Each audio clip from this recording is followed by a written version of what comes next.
तुही रे माझा मितवा ह्या मालिकेच्या पुढील काही येणाऱ्या भागांचे अपडेट जाणून घेऊया आपल्या आजच्या या व्हिडिओमध्ये. चला तर मग प्रेक्षकांनो सुरुवात करूया आपल्या आजच्या व्हिडिओला.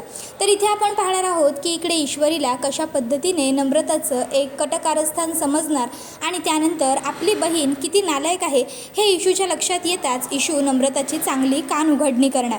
आता नेमकं इशू नम्रताची कशी कान उघडणी करणार, काय घडणार, या सर्व गोष्टींचे अपडेट आपल्या ह्या व्हिडिओमध्ये अगदी सविस्तर पाहूया. तर प्रेक्षकांनो आता आपण इथे पाहिलेलंच होतं की जी इकडे इशू आहे, इशूने अर्णवला सांगितलं होतं की अर्णव सर, आपल्याला जर सात्विक फॅशन्सवरती ग्रो करायचं असेल तर त्यासाठी आपल्याला जर एखादी संधी मिळत असेल तर ती आपण सोडून चालणार नाही. आपल्यासमोर येत असलेली प्रत्येक संधी आपण स्वीकारली पाहिजे, प्रत्येक संधीचं आपण सोनं केलं पाहिजे.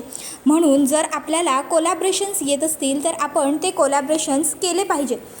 मग जेव्हा इशूने हे अर्णवला समजावलेलं असतं तेव्हा त्याला ते पटलेलं सुद्धा असतं. मग आता इशू हिने पुन्हा अर्णवला हेही सांगितलेलं असतं की अर्णव सर, प्रत्येक वेळी प्रत्येक गोष्टीचा आपण जसा भावनिक पद्धतीने विचार करतोय तसाच व्यावहारिक दृष्टीने सुद्धा आपण त्या गोष्टींकडे बघितलं पाहिजे. मग हे सगळं जे इशूने सांगितलं होतं, समजावलं होतं, ते अर्णवला आता मीटिंग संपवल्याच्या नंतर आठवलेलं असतं. मग अर्णव शिर्केंना म्हणतो, शिर्के मला माफ करा, खरं तर त्या दिवशी मी तुमच्यावरती एवढी चिडण्याची काहीही गरज नव्हती, पण मी जरा माझ्या वेगळ्या टेन्शनमध्ये होतो, वेगळ्या विचारात होतो, त्यामुळे मी तुमच्यावरती थोडंसं रागवलो. काय म्हणत होतात तुम्ही ते ब्रँड कोलॅबरेशनचं? आपण ब्रँड कोलॅबरेट करूया. जर आपण ब्रँड कोलॅबरेट केल्याने सात्विक फॅशन्सला फायदा होणार असेल तर मग आपण ब्रँड कोलॅबरेशन करायला काहीही हरकत नाही आहे. तुम्ही जे काही कोलॅबरेशनच्या डिटेल्स असतील त्या सर्व काही मला मेल करून ठेवा. मग त्याच्या अकॉर्डिंग पुढे आपण काय करायचं आणि कशी प्रोसिजर करायची ते सगळं काही मी बघतो. त्यावेळी मग लगेचच इकडे शिर्के म्हणतात, नाही नाही सर, इट्स ओके. अहो सॉरी म्हणायची काय गरज आहे तुम्हाला? मी काय म्हणत होतो, मी ज्या डिटेल्स आहेत त्या तुम्हाला पाठवतोच. सरपोतदार क्रिएशन म्हणून आपल्याला ब्रँड कोलॅबरेशनसाठी जी अपॉर्च्युनिटी मिळते आहे ती खरोखर खूप चांगली आहे. सात्विक फॅशनप्रमाणेच सरपोतदार क्रिएशनसुद्धा एक खूप चांगलं ब्रँड आहे. आपण जर त्यांच्याबरोबर कोलॅबरेट केलं तर त्यांचाही फायदा होईल, पण त्याहून जास्त आपला फायदा होईल. आपला ब्रँड जास्तीत जास्त लोकांपर्यंत पोहोचेल आणि सध्या मला वाटतं की आपल्याला त्याचीच गरज आहे.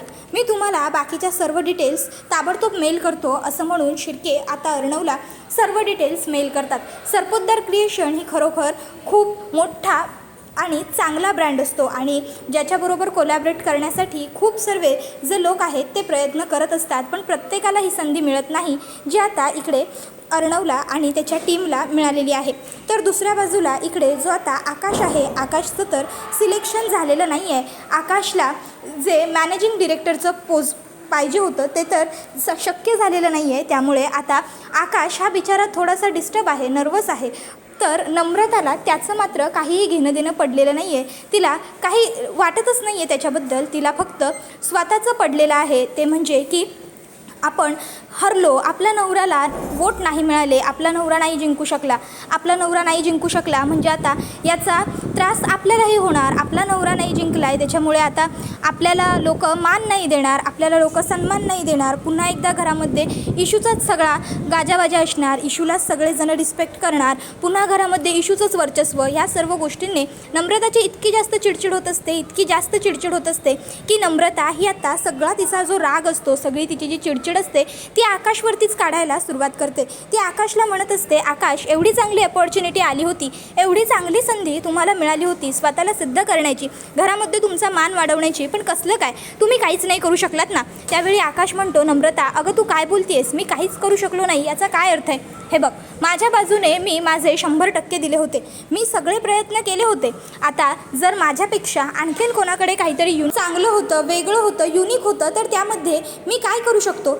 हे बघ नम्रता, उगाच मला ब्लेम करण्यापेक्षा तू असा विचार कर ना की ठीक आहे, यावेळी जर मला नाही जमलं, यावेळी जर माझं चांगलं नाही झालं तर पुढच्या वेळी मला संधी मिळेल. आणि तिथे दादा आणि ताईसुद्धा होते, हवं तर तू त्यांना विचार. माझ्या बाजूने मी माझे सगळे चांगले प्रयत्न केले होते. आता मी माझं बेस्ट माझ्या लेवलला दिलं होतं, पण जर तिकडे माझं सिलेक्शन झालं नाही तर याच्यामध्ये माझा काय दोष? माझ्या बाजूने मी प्रेझेंटेशन बनवलं होतं, तू सुद्धा बघितलं होतंस ना की मी किती चांगलं प्रेझेंटेशन बनवलं होतं ते. त्यावर नम्रता म्हणते, तेच म्हणायचं आहे मला.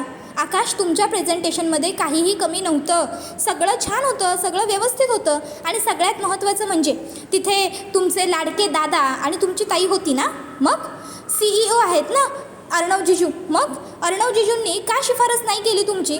जर अर्णव जिजू एकटे बोलले असते ना की तुम्हाला ही संधी द्यायची, तुम्ही सिलेक्ट व्हायला हवं, तर बाकी कोणाची काही बोलण्याची टापच लागली नसती. बरोबर त्या लोकांनी तुम्हाला जिंकवलंच असतं, पण त्यांनी तसं नाही केलं. त्यावर मग आकाश सांगत असतो, नम्रता, इनफ इज इनफ यार. तुला सर्व गोष्टी इतक्या साध्या सोप्या का वाटतात? तुला वाटतं ना सगळं तितकं इझी नसतं. हे बघ, एक गोष्ट महत्त्वाची तू लक्षातच घेत नाही आहेस. दादा जरी तिकडे खूप मोठ्या पोझिशनवर असला तरी त्याच्याबरोबरच बाकीचे टीम मेंबरसुद्धा तितकेच गरजेचे आहेत. कंपनी आपली आहे म्हणून फक्त आपणच ठरवू शकतो असं नसतं. बाकीचं सुद्धा जे आपले इन्व्हेस्टर्स आहेत, परत आपली बाकीची जी काही टीम आहे, त्यांचं सगळ्यांचं ओपिनियन घ्यावं लागतं. तर दुसऱ्या बाजूला इकडे जो अर्णव आहे तो आता ऑफिसवरून घरी आल्यानंतर सगळ्यांना हाका मारतो, मामा, मामी, आकाश, आजी, ताई, सगळ्यांनी बाहेर या. सगळेजण आलेले असतात आणि काय काय झालंय, काय एवढ्या मोठ्याने का हाका मारतोयस असं विचारतात. त्यावर अर्णव म्हणत असतो, तर मला एक खूप महत्त्वाची आणि खूप मोठी अनाऊन्समेंट करायची होती. त्यावर सगळे विचारतात, अनाऊन्समेंट आता काय? त्यावर अर्णव म्हणत असतो, मला तुम्हा सगळ्यांना असं सांगायचं आहे की आपल्या सात्विक फॅशन्सना जे काही हे फूड अँड फॅशनचं कॉम्पिटिशन झालं आहे, त्यानंतर बऱ्याचशा कोलॅबरेशनच्या डील आलेल्या आहेत आणि त्याच्यामध्ये आता आपण कोलॅबरेट करायला सुद्धा सुरुवात करणार आहोत, ज्यामुळे आपल्याला आणि आपल्या कंपनीला खूप जास्त फायदा होणार आहे. पहिली गोष्ट, आकाशचं सिलेक्शन झालं नाही, आपण स्पर्धेतही जिंकलो नाही, आपलं कोणाला कौतुकही नाही, घरामध्ये आपल्याकडून कामं करून घेतली जातात, आपल्या नवऱ्यालाही आपलं काही वाटत नाही आणि त्यात आता हे ब्रँड कोलॅबरेशन ईश्वरी आणि अर्णवला मिळाले. त्यामुळे नम्रताला आता खूप जास्त राग आलेला असतो. नम्रता विचार करते, झालं, देव माझ्या बाबतीत कुठे झोपला आहे ते कळतच नाही आहे. प्रत्येक वेळी ह्या इशूचं आणि जिजूंचंच बरं सगळं चांगलं होतं, आता तर काय म्हणे ब्रँड कोलॅबरेशन करणार आहेत. नाही, बाद झालं आता हे सगळं मी कुठेतरी जाऊन थांबवायलाच हवं.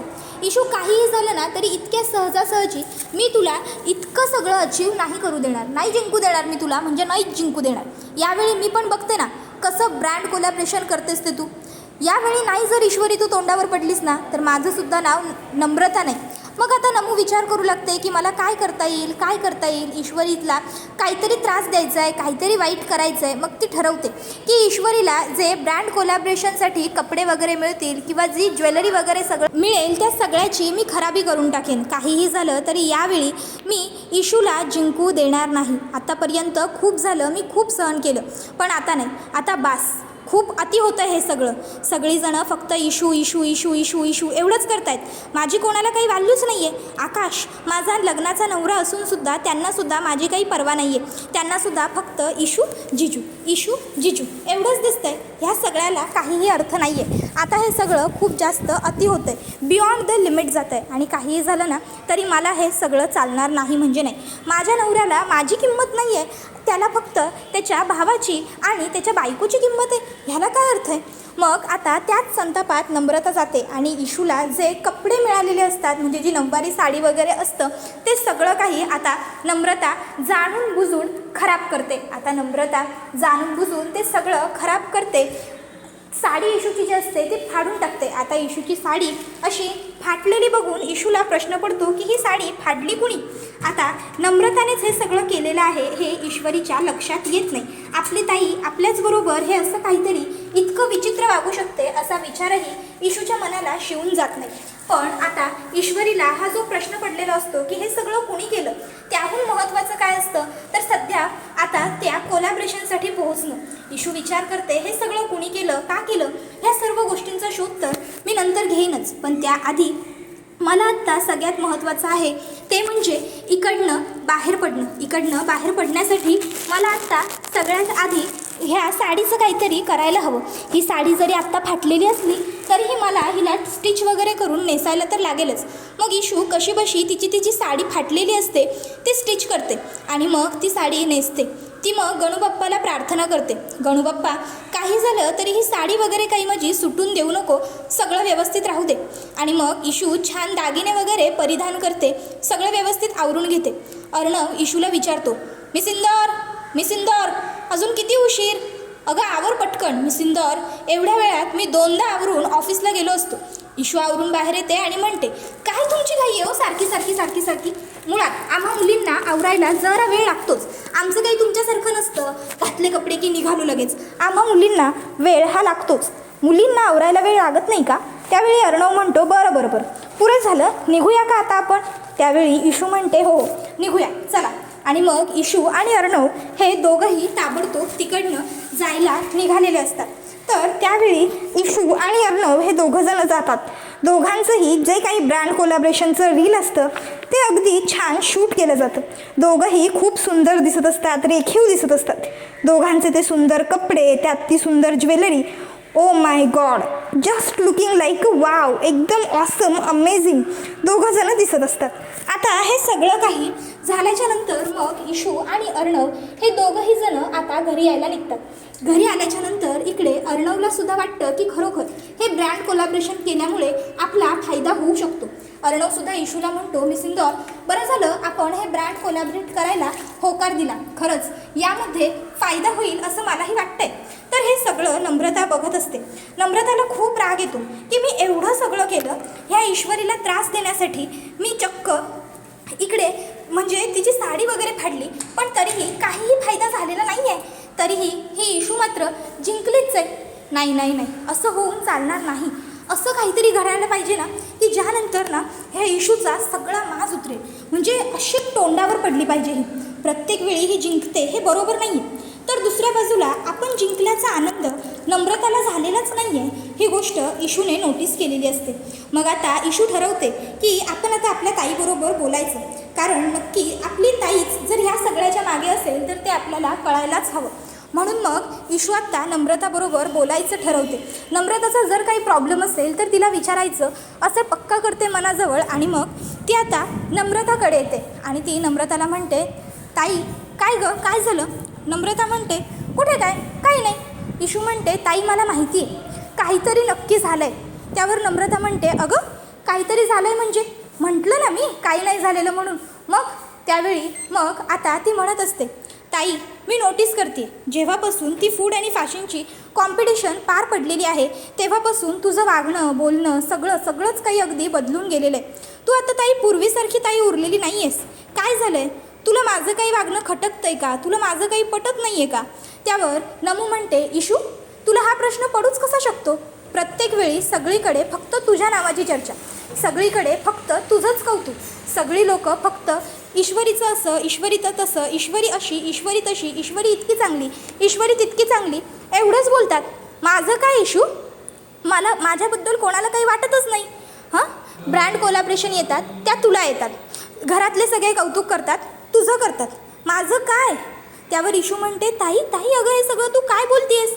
आणि तुझ्या मनात हा एवढा राग माझ्याबद्दल कधी भरला? ताई अगं तू विसरतेस का? आपण दोघी बहिणी आहोत. आपण ह्याच घरामध्ये लग्न करून का आलो?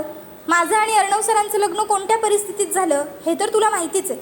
पण तू आकाश भाऊजींवर प्रेम आहे म्हणून आकाश भाऊजींबरोबर लग्न केलंस ना. मग आता आकाश भाऊजींबरोबर तू लग्न करून या घरात आली आहेस. आपण दोघी बहिणी एका घरात आहोत ताई, एक सासर आहे आपलं. तू विसरतेस का? आपण दोघी बहिणी एकामेकीवर किती प्रेम करायचो. अगं ताई तू माझी किती काळजी करायचीस. मग आज काय झालं आणि तुला हे सगळं असं का वाटतंय? ताई तू माझी साडी फाडलीस. गेल्या वेळी स्पर्धेच्या वेळीसुद्धा तूच माझ्या साडीची खराबी केली होतीस ना. मला असं वाटत होतं की हे सगळं काही ते सौदामिनी मॅडमनी केलं आहे, कारण त्यांना मला स्पर्धेमध्ये हरवायचं आहे, त्यांना मला जिंकू द्यायचं नाही आहे म्हणून. पण ताई खरं तर तसं काहीच नव्हतं. हे सगळं काही तू केलंस ना, तू जाणून बुजून केलंस ना हे सगळं. ताई तुला काय मिळालं गं हे असं सगळं वागून? ताई अगं तू माझी बहीण आहेस आणि मी सुद्धा तुझी बहीण आहे. मग तरीही एकीमेकीच्याबद्दल मनामध्ये एवढा राग ठेवण्याला काय अर्थ आहे? त्यापेक्षा जर आपण दोघीजणी एकीने राहिलो तर काय फरक पडणार आहे? नम्रता म्हणते, इशू हे सगळं ना बोलायपुरतं ठीक आहे. बोलायला काय गं, बड्या बाता कोणीही मारू शकतं, पण जेव्हा वेळ येते ना तेव्हा बरोबर कळतं. मला सांग, अर्णव जिजू CEO ऑफ दी कंपनी आहेत ना.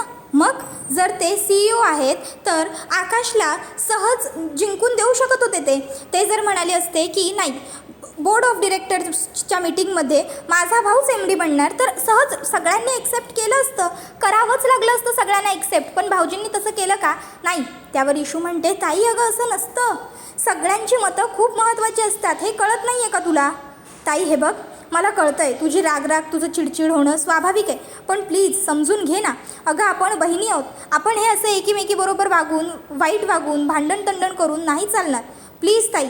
मग आता इशूने हे एवढं समजवल्यावर नमू फक्त तोंडावर दिखावा करते की हो ती खरंच सुधारणार आहे, ती खरंच बदलणार आहे. ती म्हणते इशू खरंच मला माफ कर, माझं चुकलं. मी असं विचित्र वेड्यासारखं वागायला नको होतं, पण काय करू गं. कुठेतरी एका पॉईंटवर जाऊन माझी चिडचिड झाली. मला असं वाटलं की माझ्या नवऱ्याला काहीच मिळत नाही आहे, माझा नवरा एकटा पडतोय आणि म्हणून मी असा रागराग केला.